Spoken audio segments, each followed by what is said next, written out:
So this is part 2 on why you shouldn't have children. Every day in 2020, almost 800 women died from preventable causes related to pregnancy and childbirth. A maternal death occurred almost every 2 minutes in 2020. Almost 95% of all maternal deaths occurred in low and lower middle income countries in 2020.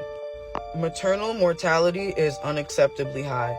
About 287,000 women died during and following pregnancy and childbirth in 2020. Almost 95% of all maternal deaths occurred in low and lower middle income countries in 2020, and most could have been prevented. Maternal mortality and maternity care in the United States compared to 10 other developed countries. Women in the U.S. are the most likely to die from complications related to pregnancy or childbirth. In 2018, there were 17 maternal deaths for every 1,000 live births in the U.S., a ratio more than double that of most other high-income countries in contrast. Well, now, in 2024, it has increased even more, up to 32.9 deaths per 100,000 births, in comparison to the 17 deaths for every 100,000 live births. It's now almost 35, so it doubled. There's been a 50% increase in maternal deaths from 2018 to 2024 in the United States. The U.S. has the highest maternal mortality rate among developed countries. Although a large share of its maternal deaths occur post-birth, the U.S. is the only country not to guarantee access to provider home visits or paid paternal leave in the postpartum period. Alarming racial differences in maternal mortality. In the United States, Black women are 2 to 6 times more likely to die from complications of pregnancy than white women. Why Black women are more likely to die in pregnancy, 2023. Her home state of Alabama has the 3rd highest maternal mortality rate in the nation. Black mothers are dying. Study of wealthy nations finds American women most likely to die of preventable causes, 2022. Study of wealthy nations finds American women most likely to die of preventable causes and pregnancy complications. Why do hundreds of U.S. women die annually in childbirth, 2019? All the other developed countries did better than the United States. Why United States mothers are more likely to die in childbirth, 2023.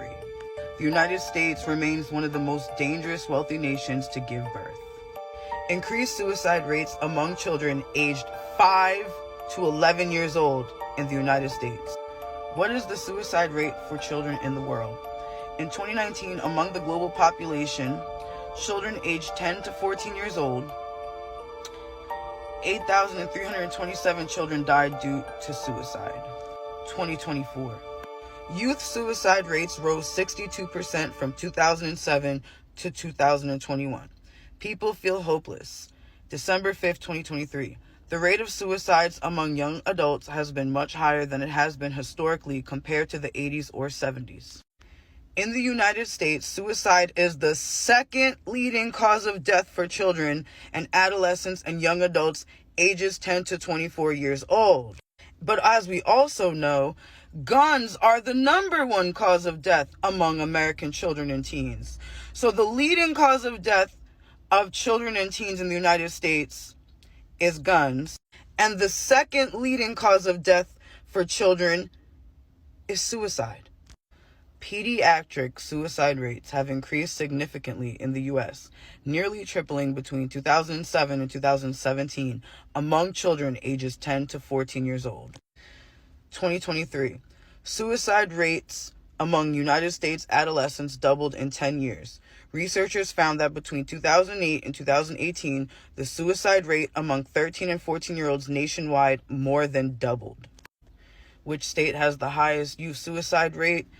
Idaho has the highest. Usually any place that is a red state and has no access to women health care, and women and people of color are seen as less than human still. Like, the states that are still stuck in 1855, Jim Crow, those states. The states that have the least amount of rights for people who are not YT males have the highest rate of suicide, of course. 2023, more specifically, the suicide rate tripled from 2007 to 2018. More than 20% of teens have seriously considered suicide. This is 2023. The U.S. teen suicide rate is on the rise. This is 2023. If you didn't see part 1, you can go back and watch part 1. But this is part 2 of why you shouldn't have children. This world is no place for a child. No child deserves to come into a world full of war and suffering and violence. 4B movement.